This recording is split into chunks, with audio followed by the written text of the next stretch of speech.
The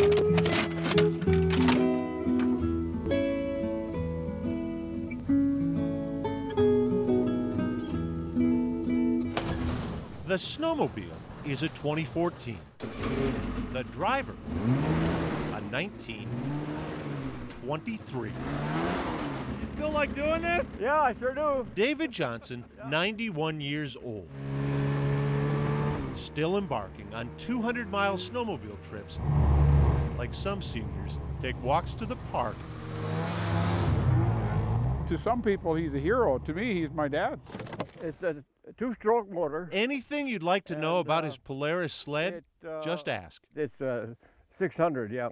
He'll know. 600 cc's, yeah. You might say he wrote the book. I was 6 years old when Dad built the first snowmobile. This is the engine we bought. For those of us in the 21st century, it's too late to talk shop with Henry Ford. Here's the back sprockets back here. But still time to meet one of the grandfathers of snowmobiling. We did what we could to make it go. David was serving in World War II when he started sending more than half his Navy paycheck to his close friend Edgar Hittine, who was launching a company back in Roseau. David would join the company at war's end, then Edgar's brother Alan too. Who's the dirtiest? I am. I did most of the work. That's what I tell him anyway. Edgar was the visionary at Polaris. By the 1950s, the partners were making a name in the agricultural equipment business. We come out with a straw chopper. But when Edgar took a 2-week California vacation, David took the opportunity to transform winter. 18 snow-covered miles separated David from his favorite hunting shack, a trip he made by snowshoe or skis. We were just lazy. Instead of skiing, we wanted to ride. He pulled chains. 2 of those. From the farm equipment parts bin. A steering sector from a Model T. These here will turn now, you see. And a front bumper from a junkyard Chevy he fashioned into skis.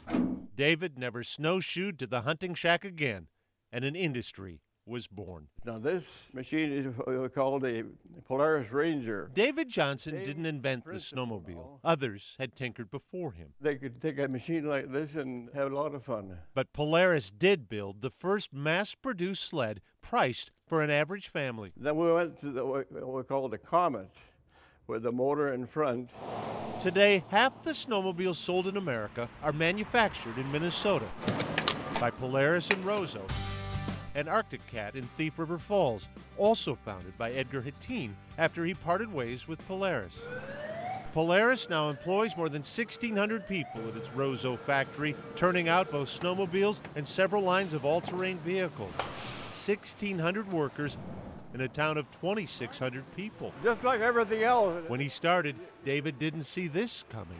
You couldn't look that far ahead. Great-grandchildren of original Polaris employees are now among the workers at the plant. No, they didn't have a business plan to do this. They just set off to do it. Mike Hittine, a Polaris purchasing manager, is the son of Alan Hittine, one of the 2 founding brothers, both now deceased. It was always a joke. Dad was the educated one. He had a 12th grade education. David and Edgar went through 8th grade, you know. It's a Polaris. David Johnson retired from Polaris in 1987. From snowshoes to what his snowmobile has become.